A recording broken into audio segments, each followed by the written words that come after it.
morning. Ayan sa ating mga subscriber, members, followers sa ating YouTube channel. Ngayong umaga guys, samahan niyo ako sa aking pagluluto ng ginataang manok. Magluluto tayo ng ating menu ngayon.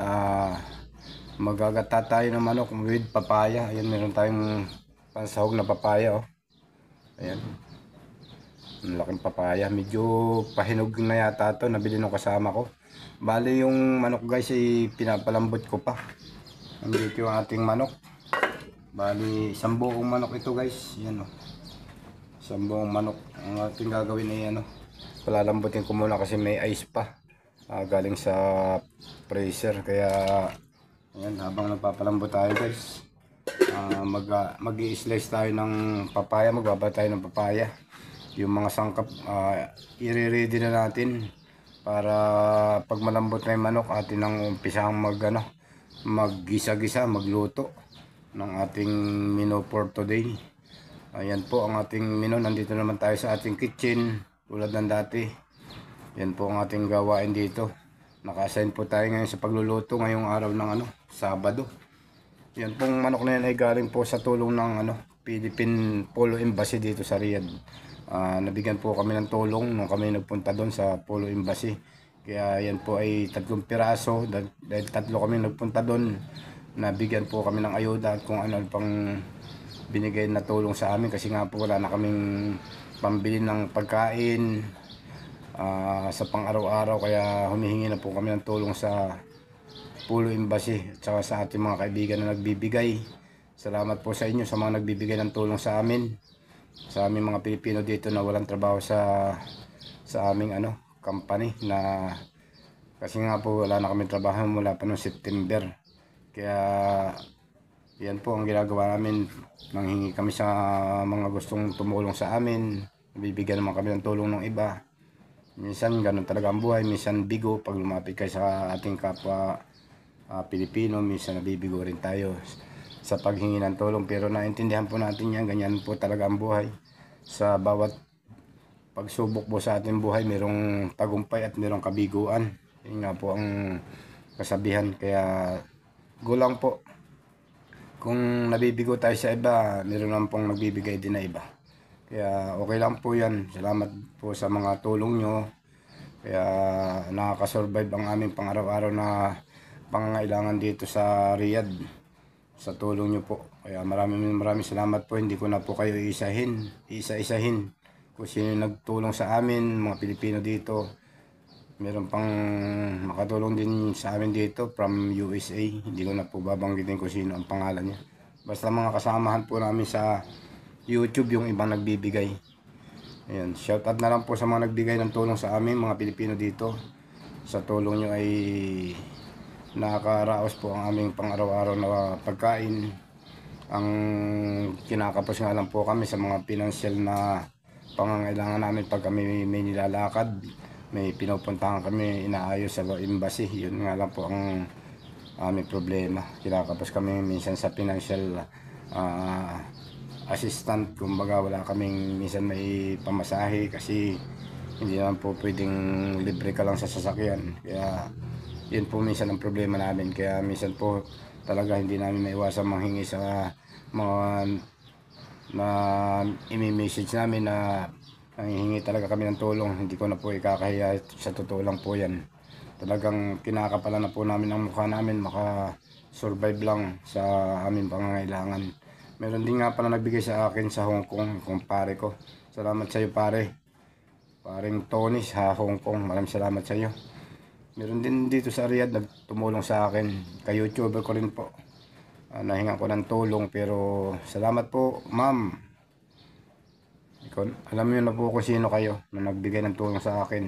Alam niyo na yan kung sino tumulong sa akin. Na naabutan ako ng tulong sa pamamagitan ng pag-message ko. Nag-response naman kayo sa aking message. Kaya salamat po at natulungan niyo kami. Kaya ito nga po, may mga naluluto pa kaming pagkain dahil sa tulong nyo rin. Nakabili kayo ng mga pang-ulam dahil nga sa tulong nyo. Kaya saludo po ako sa mga nagbibigay ng tulong sa amin. Mga kapwa ko OFW at YouTuber dito sa Riyadh. at sa ibang lugar pa ng mundo, ibang bansa. May merong taga ibang bansa nagbibigay din po ng tulong sa amin. Merong from Canada. Ayan, hindi ko na po babanggitin kung sino kasi baka po for ano lang, security ano lang, purposes lang po. Kaya hindi ko na po kayo babanggitin kung sino man po kayo na nagbigay sa amin ng tulong. Basta sa inyo po, alam nyo na kung sino kayo na tumulong sa amin. Salamat po ng marami. Kasi kaming mga Pilipino natulungan nyo sa kakapusan namin dito sa pangangailangan namin dito sa Riyadh. Wala na po talaga kaming trabaho mula September kasi may naka ano na po kaming file sa ano at nanalo naman po kami. Ang kaso nga lang po hindi pa kami nababayaran, hindi pa namin natatanggap yung aming mga kiniklaim. Kaya doon po ang naging problema namin, kaya kinapos kami talaga sa aming pang-araw-araw na pangangailangan. Yun lang po. Salamat po sa inyong tulong mga kababayan ko, mga ka-OFW ko, mga ka-YouTuber ko. Salamat po at mga friend ko sa YouTube na minsan na hinga ko rin ng tulong. Yan. Basta alam niyo na po kung sino ang tumulong sa akin. Maraming salamat po sa inyo lahat. Ang mga kasamahan ko dito na natulungan, maraming salamat po. Yan. Ganito lang po talaga ang buhay. May dumarating yung minsan hirap tayo, hindi natin kaya dahil sa sitwasyon na nangyari sa amin dito sa Saudi na 7 months or almost 8 months na po kami walang trabaho. Kaya nga yun po ang dahilan, kaya talagang nanghingi na po kami ng tulong. At salamat naman po sa mga nagbigay. Yan. Salamat po ng marami. Yan. Yun lang po. Yan. Magpatuloy na po tayo sa ating pagluluto, guys. Dito na po tayo sa ating kitchen. Mag-umpisa na po tayo magbalat ng mga ricado. Magbabalat muna tayo ng papaya. Yung ating papaya parang medyo hinog na. Ito nga pala yung ating papaya, guys. Oh. Balatan muna natin to.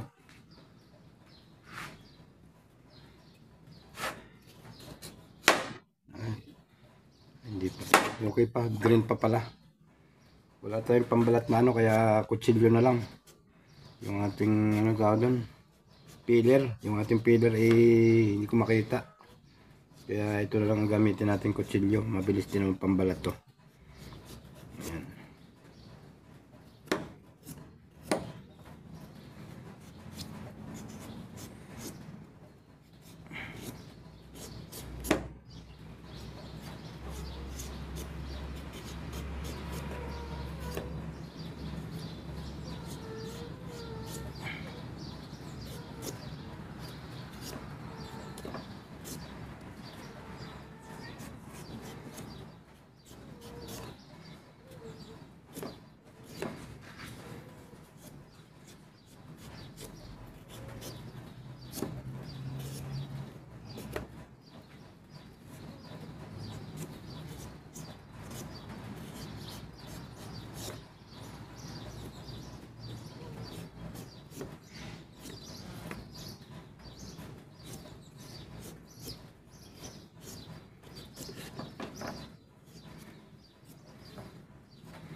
Biyakin natin, yan.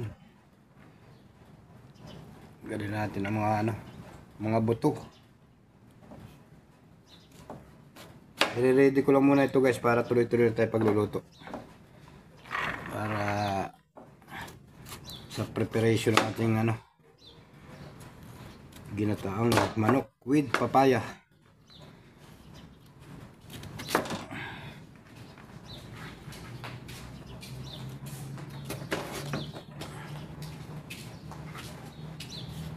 Bajak. Sebentar. Okay. Masalah. Lighter. Tapos tanggalin natin ang balat. Ayan.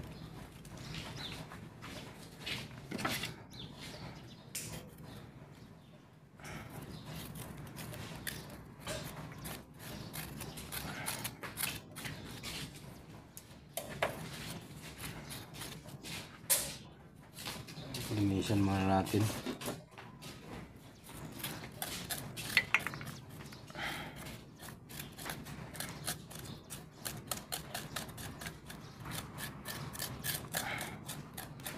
Habang tayo papanambot guys ng manok, ito ang ginagawin muna natin. Mag-slice tayo nitong papaya. I-slice natin ng katamtaman ng ang laki para hindi naman siya madurog pag niluto natin. Huwag natin kaliliitan. Bilisan lang natin guys. Ating manok guys, pwede na nating hiwain to. Yan, slice na natin. Hindi ko na ganun pinalambot kasi para magandang hiwain kasi may konti pa siyang ice.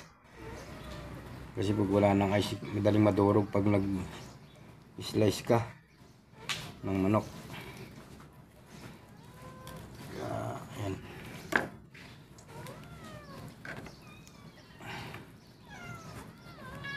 Ayan natin itong legs.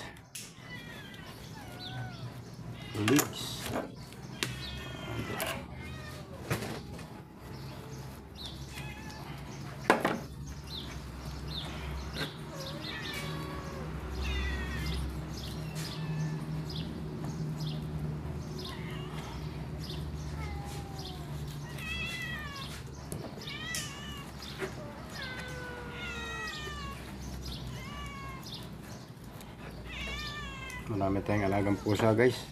Maingay. Nag-iingawan ng mga pusa.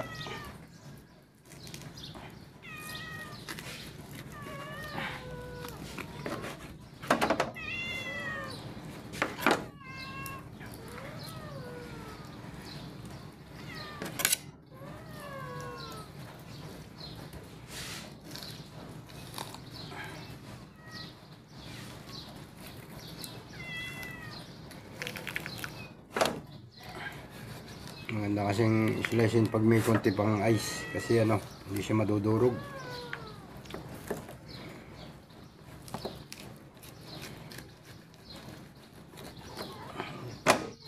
Medyo mapuro lang konti ang ating kutsilyo. Tanggalin ko na itong puwit. Yan. Natanggal ko ito pag nagluluto ako. Yan, puwit ng manok.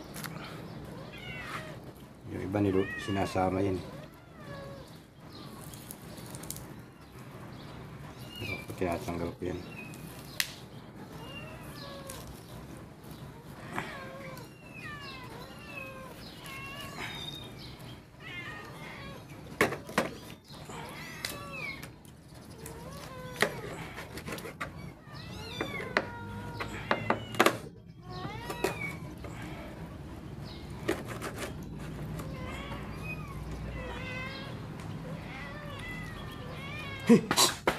Maingay ang ating mga pusa. Pasensya na kayo. Nandito kasi tayo sa kitchen. Marami tayong alagang pusa dito. Kaya maingay sila. Mga gutom na.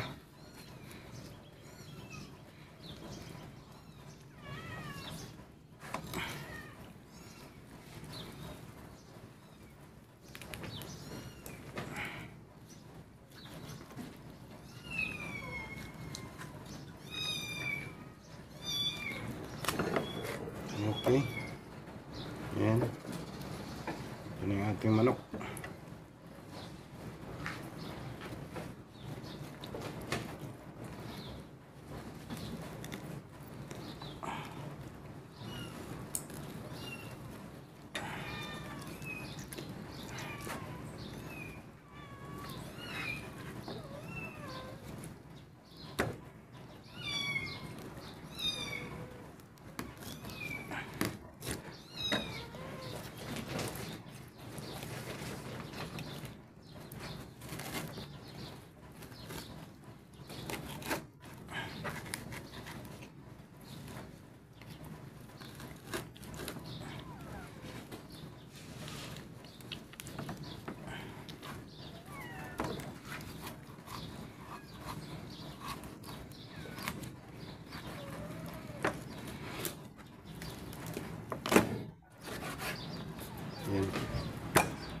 Gawin natin, hiwain natin to.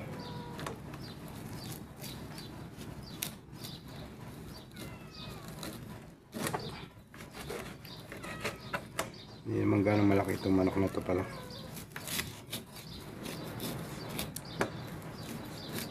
Kaya pamparami na lang nito guys papaya.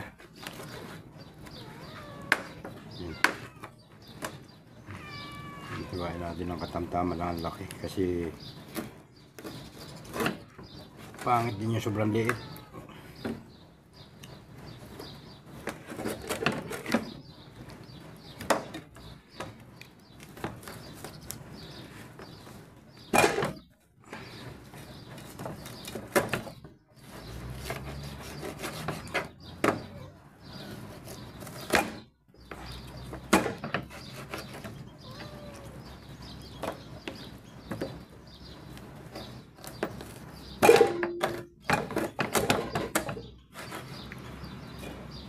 Hindi siya nadudurog kasi may ice siya. Kasi pag pinalambot natin ng malambot sa tubig, madali siya madurog pag ini-slice mo. Kaya okay lang itong ganito katigas o hindi masyadong malambot.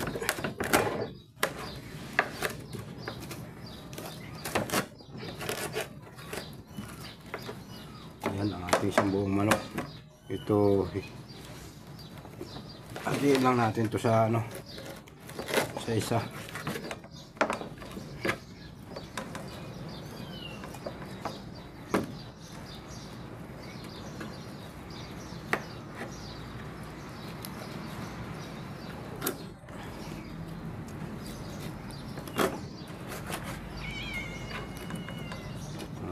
Itong ating lulutuin. Yan, hindi ko na niliitan guys. Kasi pag naluto yan, kukupis pa yan. Gawin naman natin guys, tayo, mag-slice naman tayo ng sibuyas. Ayan. Ito sibuyas guys, nahugasan natin to. Gawin natin lang to. Ganyan lang ang gayat yan. Kasi ginataan yan. Ayan. Sunod tayong bawang. Gawin natin guys, gigisa muna natin. Gisa natin sa sibuyas, bawang at luya ang ating ginataang papaya. Sangkot sa muna natin sa bawang, sibuyas. Ito yung ating mga sangkap. Dinudurog ko na para magtanggalin natin yung balat.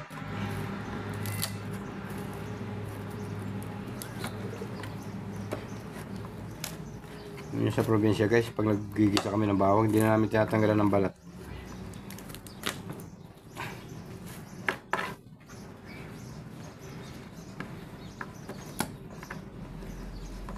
Ayan. Tanggal muna natin ang balat para hindi makasama sa pagluluto ang ating bawang.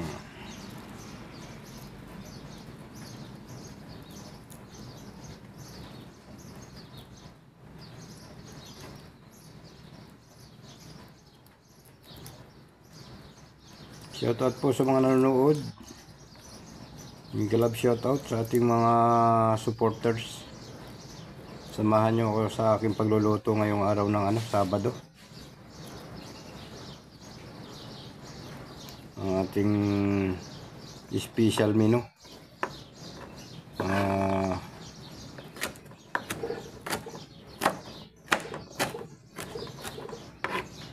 Ginataang papaya. Ito, sunod natin itong luya. Meron tayong luya. Ihahanda lang muna natin para tuloy-tuloy na tayo sa pagluluto.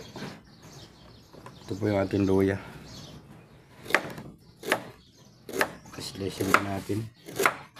Slice natin naman yung nipis.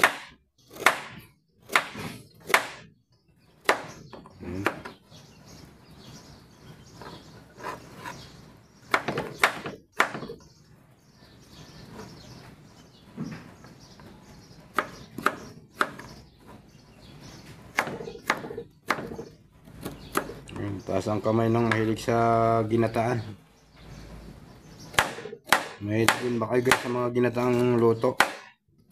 Tulad nitong aking lulutuin, ginataang papaya.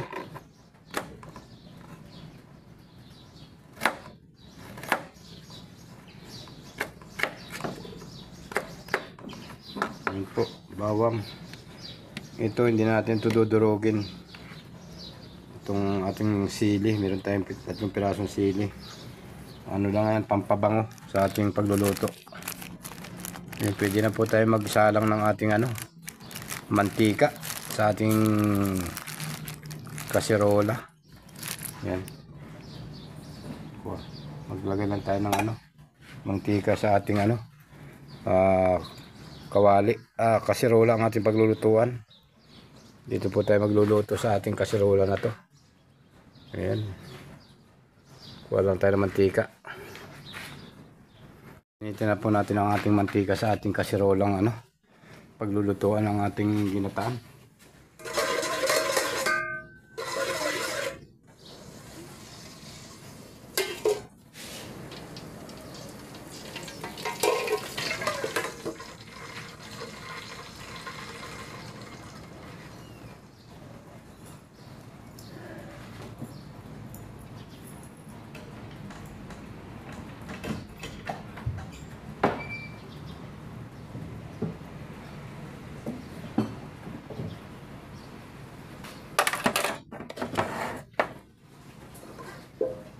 Iwasan natin masyadong marami ang mantika.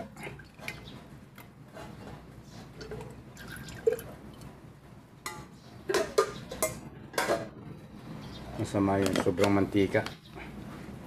Tama lang yung katamtaman ba? Okay. Guys, tuloy-tuloy na tayo. Igigisa muna natin ang ating manok. Yan po ang ating manok. Hugasan uli natin ito. Ang ating manok habang tayo nagpapainit ng mantika. Ito po yung ating coconut powder nun. Maglagay tayo sa ating kasirolang maliit para lagyan natin ng mainit na tubig.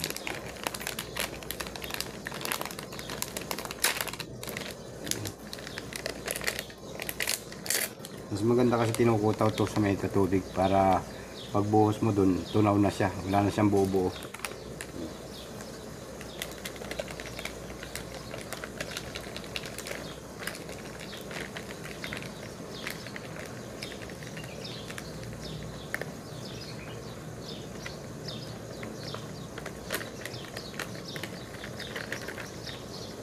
Katamtaman lang po ang laki nito, maliit lang na karton. Makakapagluto na po kayo ng ginataang papaya na may manok. Ito yun, lalagyan natin ng tubig na mainit. Nagpapakulo po tayo ng tubig na mainit at ating kukutawin to o dudurugin.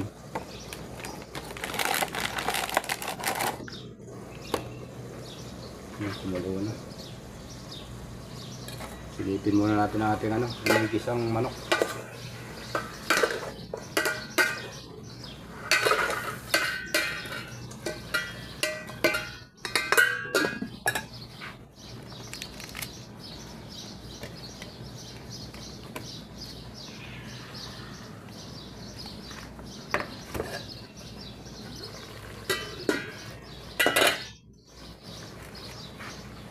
Yung ating guys, papaya pwede nating halo.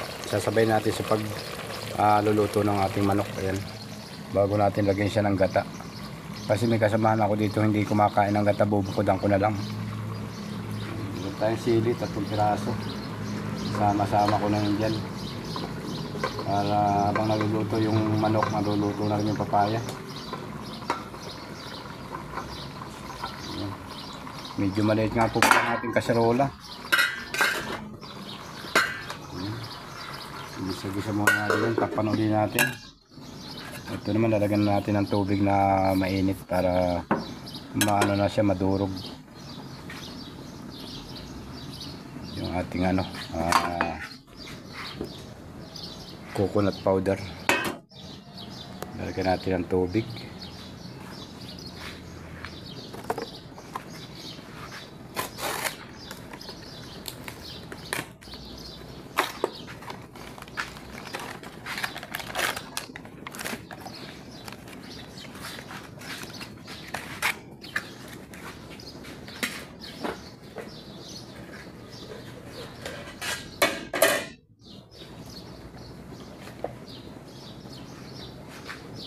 natin to, ating powder milk. Lagyan natin yung tubig na mainit.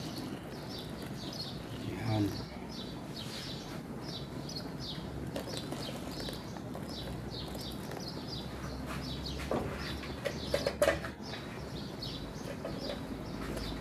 Halo-haluin lang natin to ng matunaw.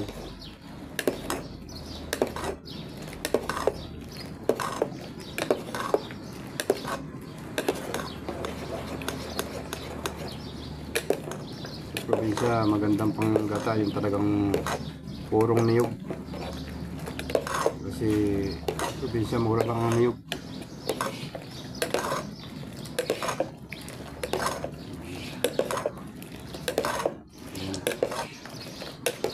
Yan, tunaw na, oh.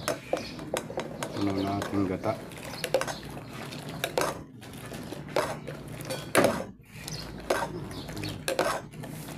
Ha?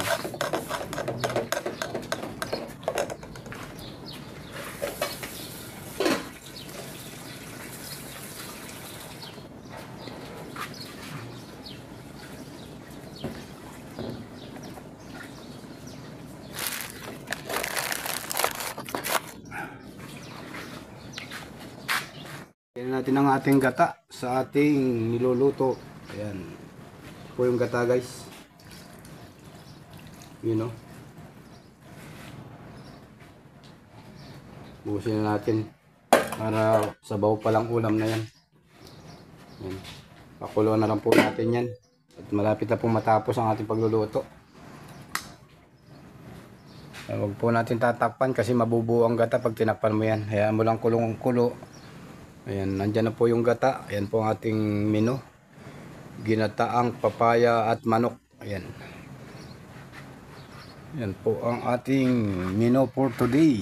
Ginataang manok.